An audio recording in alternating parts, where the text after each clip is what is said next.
Beach Visitor Center. We're going to pull in right here. Let's see if we can't get our passport stamped. Oh yeah. Stamp it up.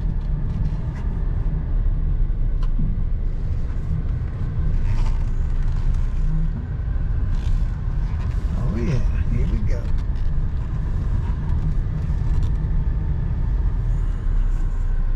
Alright, we're coming around to the Apollo Beach Visitor Center. This is a national park. It says we can come right in here and stamp our passport, so that's what we're about to do. And they have a place back here, maybe we'll come afterwards, where you can kayak. Oh yeah, see what they got there.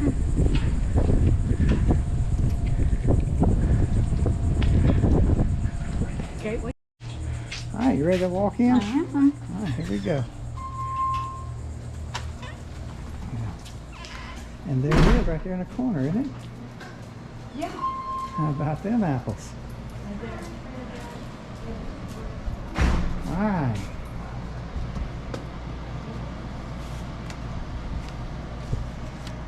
Finding just the right I spot. have to find the section. That's right.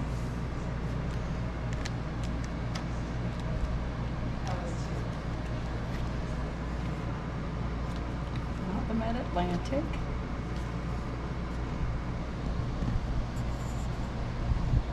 Southeast region, I think. Southeast, that's us. We're south and we're east. Yeah, we are. Oh, look, what are some of them you already got? Well, we have the Cumberland Islands, and we have the Loggerhead Lighthouse, and that's it. All right, then let's grab one right here. Okay. What do we have? Oh, Junior Ranger, and then this size. Can you read that? That says Canaveral National Seashore, 8 August 2023, Apollo Beach. Okay, All here right. we go.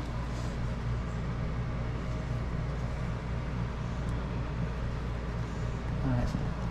Down here, right? Yeah. Because then we put our... All right, here we there go. it is. All right, let's see if we can't buy a stamp. Let's do Or it. a patch, whatever you call it. Sticker. All right, so we're right behind the visitor center here on the little dock. And the sign says no fishing or crabbing. But right probably another 1.5 miles around the bend here, where you're not supposed to get to and go to, is the turtle and this area's wildlife research facility from the University of Central Florida. And I did not a lot, but I did several jobs back in there helping out way back in the days when I worked. And since it's right down on this water, we could fish because, you know, you had lunch times and all that. And there's fish out here. Of course, you're going to have plenty of fish if you're not allowed to fish out here. But just look at this place. This is about Florida, isn't it? It sure is. Yeah, you hate Florida. I love Florida. Not quite as hot standing here. The No, sun's it feels bright. so good. But yeah, we got a breeze. As you can see, the water's moving in here. But yeah, this is Florida. And there's a sign back here that I think is interesting. You were talking about UCF, and the sign says, so there's a research project that's a collaboration between the Canaveral National Seashore and UCF, but it's the School of Visual Arts and Design. Isn't that interesting? Yeah, I love it. All right, here we go. All right, still here in the Canaveral National Seashore. We're at the site of the Eldora State House. Eldora was a village. Now I'm going to explain this to you because I'm reading it right here. Between 1877 and 1900, as many as 100 people, including landowners, grove workers, property caretakers, and their families, lived in the Eldora area.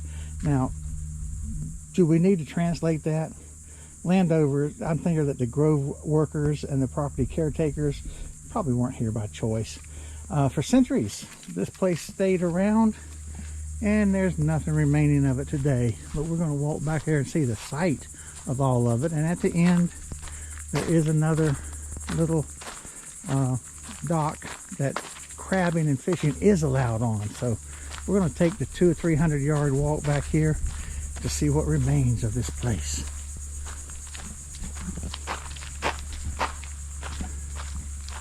We'll catch you when we get there. Yeah, all right, so we have found the old Eldora house. Like it was hiding. There weren't all them signs back there telling us where it was at. Oh. And this and that other little building are the only things left, I guess. I guess, and I wonder, I wish they would tell us, and maybe somewhere around they do, but I wish they'd tell us how original this building is, because, well, from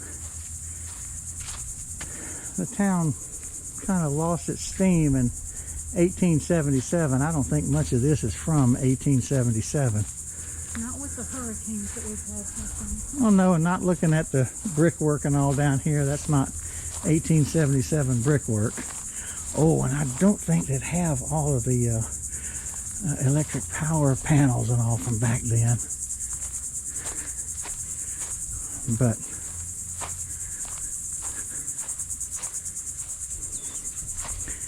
this is it. This is what they had. The landowners, as they call them, sat out here on their front porch and had a nice view. Had a very nice view.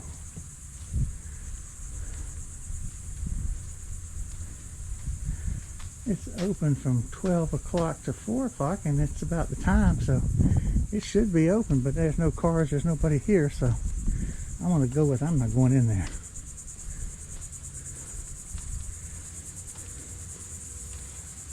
Alright.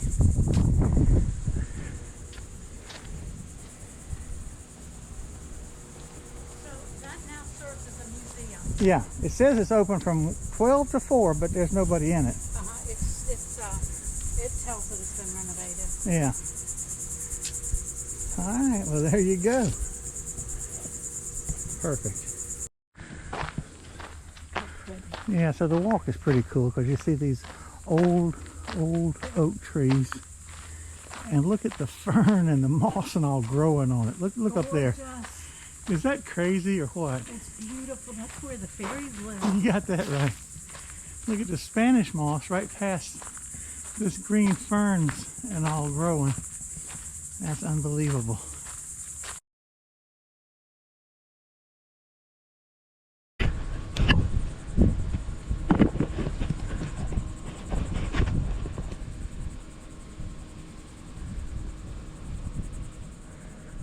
Linda walking down the boardwalk. We're probably about 4.5 miles down a 6-mile road from where we paid at the entrance.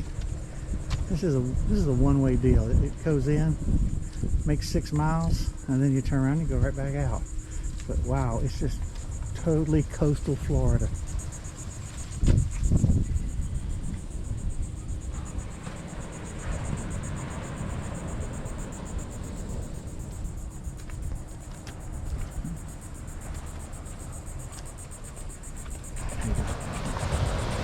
Alright, you want to tell me about what we're seeing here? Say again? You want to tell me something you're seeing? I'm seeing grapes growing on the grass. I don't think I've ever seen, on the sand. I don't think I've ever seen I that. see, great, yeah.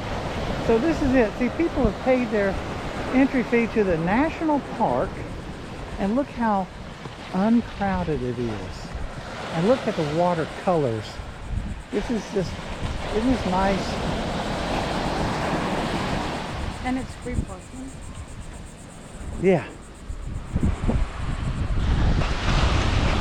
It's absolutely beautiful. Yeah. And looking back at the dunes, beautiful stuff right here. Welcome to Florida. And welcome to the Canaveral National Seashore. So this is the end of the road. Like I was saying, this is a one road in and one road out. But this one, look at old 53 Chevy pickup truck. But this is beach access area number 5. We're going to show you a sign back the road up there that warns you when you get here that beach access area number 5 is clothing optional. So quite a few cars down here. But this this national park, the one road comes in, and this is how it terminates. Right here, little cul-de-sac, go around the circle and head right back out where you came. So this is it, the end of this end, the north side of the National Seashore.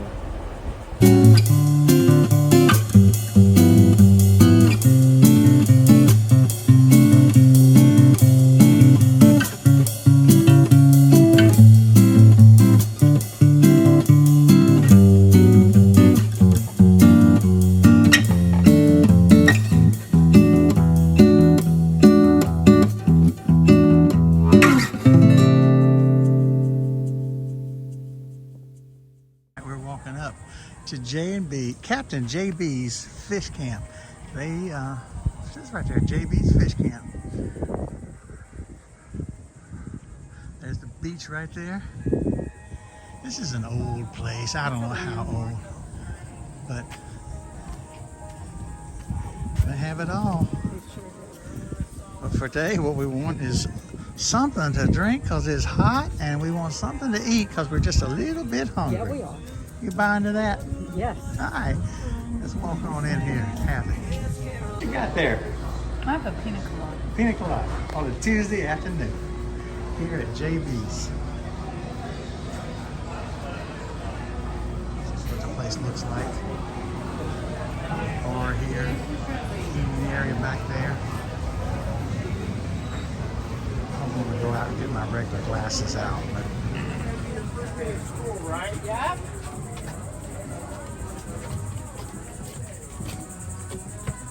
Yeah. Lolo is working away. I guess you gotta love it. Alright, so obviously JB's rents kayaks and paddle boards and launches them right here. Got some bicycles for rent.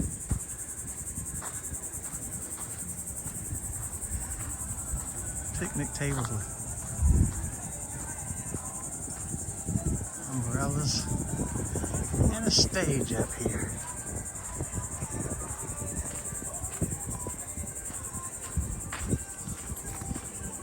JB's world famous Bethune Beach Boardwalk. You gotta love it. Little fishing kayaks. Let's show you these. These I don't think are rentals. I think somebody's kayaked up here and is in there having lunch. So here we go.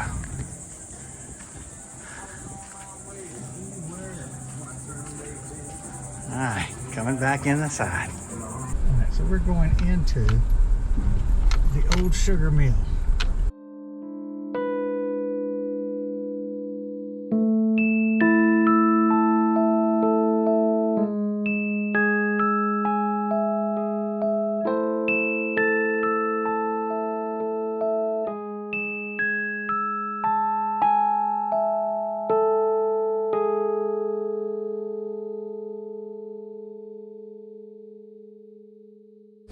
Alright, so Linda, we're here at the old sugar mill. Old sugar mill in New Smyrna. This is the old sugar mill plantation.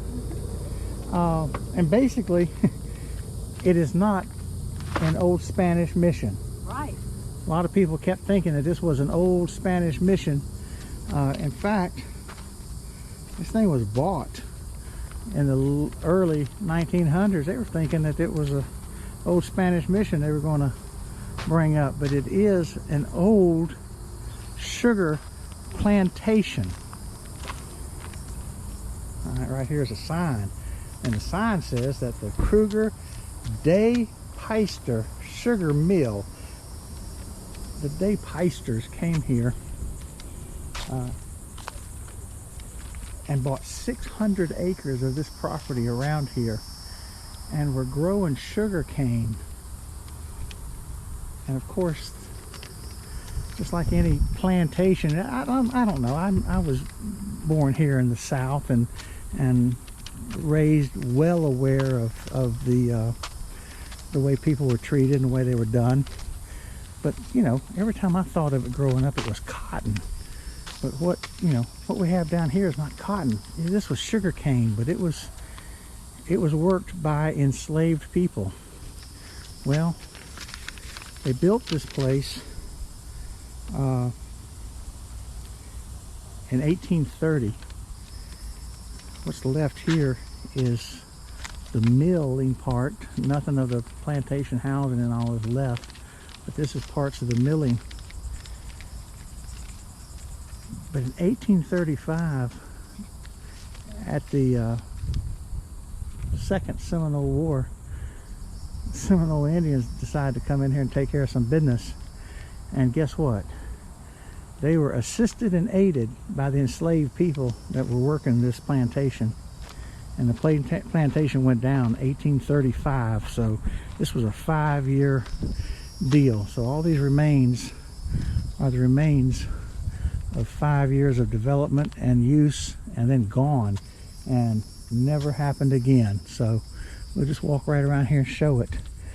But the old sugar mill here in New Smyrna.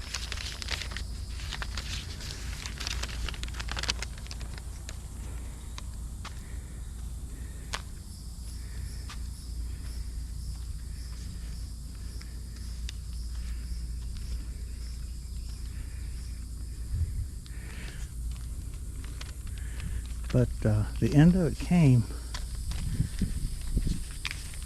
on Christmas Day, 1835. The owners and the family of the owners had to flee. They got the heck out of here and just left it. So this is what's remaining of the old sugar mill.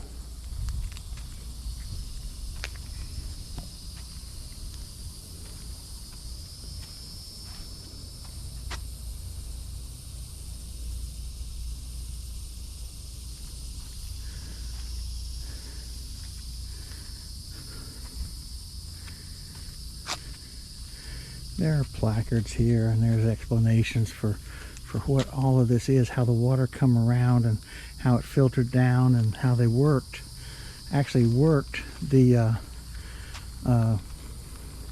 milled sugar down from one pot to the next pot to the next pot to actually create the syrup, the sugar syrup.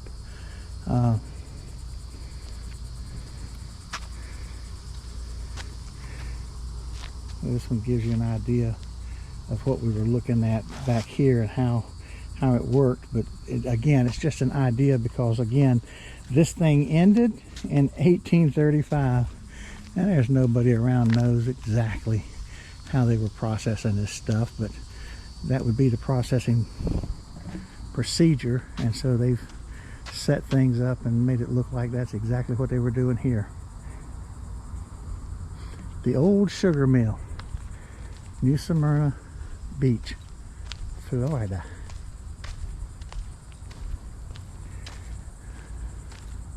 What do you think, Linda?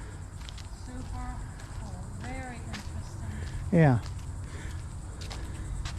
Okay, so this is pretty neat. Oh, so many things. If you go to St. Augustine, which we will, and look, this coquina is a material that's made out of all the shells and everything, and it can take an impact. It's not as brittle as a lot of things that are concrete material, and it just has a lifetime that goes on and on. And this is a coquina built structure, and it's been around this long. And again, when we go to St. Augustine, you can see the entire fort is made of this, and cannonballs could just fall into it and just be absorbed almost. There's a big, huge piece of coquina you can also touch. Yeah, right here. So there it is. All right, this is it. Look at this. Look how pretty. Good golly.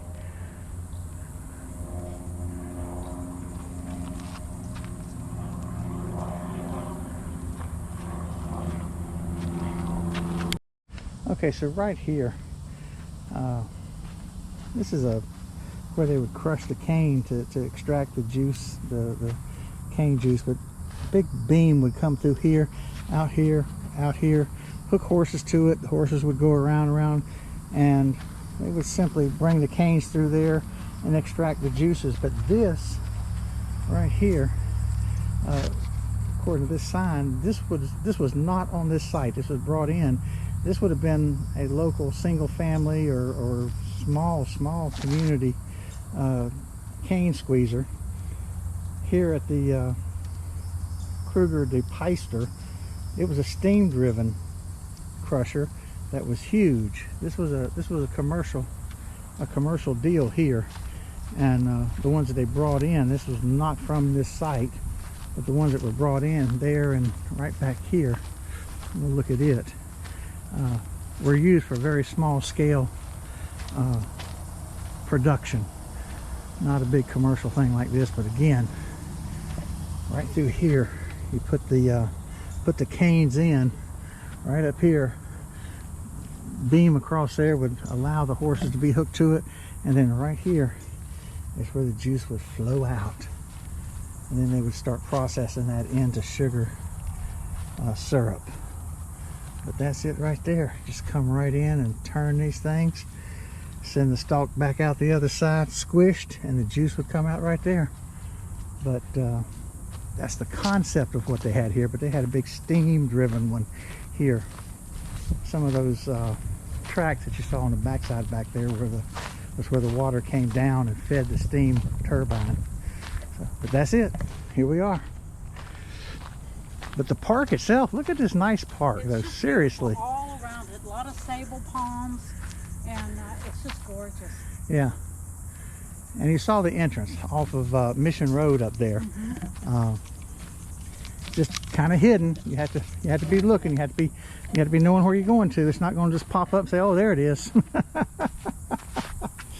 All right, you ready? Yeah.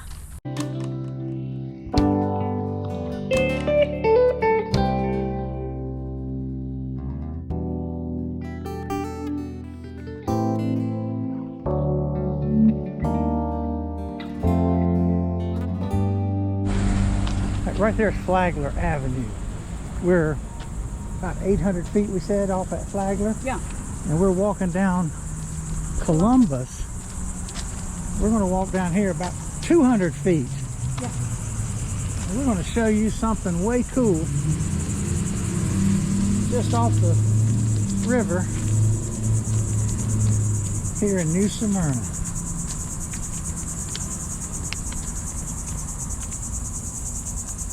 Okay, so we're coming up right now. We're on Columbus, but this is Canova. So right there, Canova Drive. The neat thing about Canova Drive here in New Smyrna is right up there where you see those 4 palm trees.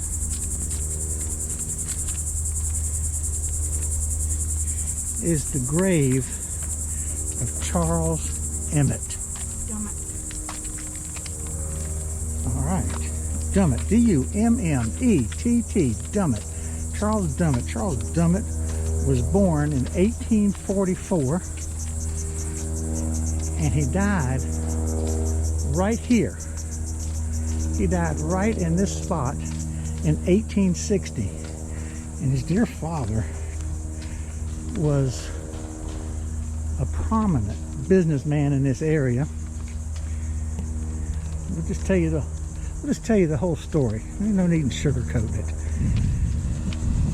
Charles Dummett had a white father who was the prominent businessman. And Charles Dummett's mother was an enslaved person. But old Charles Dummett loved his son.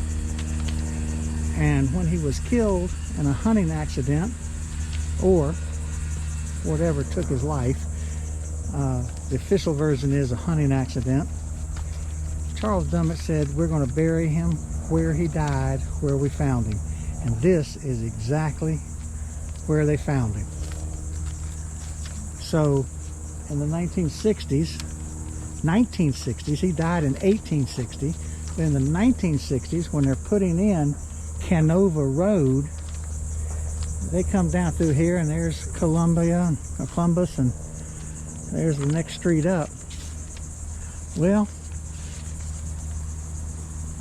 they couldn't dig him up. The state of Florida says you cannot mess with a grave. So as you can see, they paved the road right around dear Charles gummit. There seems to be some controversy about not only how he died, but also his heritage. Some people say that he was, that his father was white and his mother was a slave.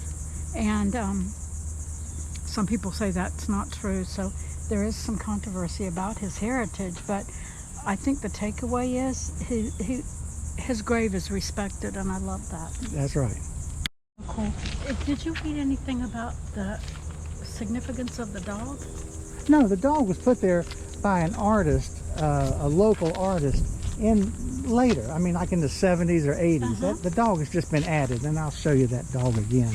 But the dog has just been added to the top of the grave. That's nothing historic. But speaking of historic, this is a historic marker according to the United States Historical Society. It's a National Historical Society registered place. And they can never move this young man's grave. Never, ever now. I love that.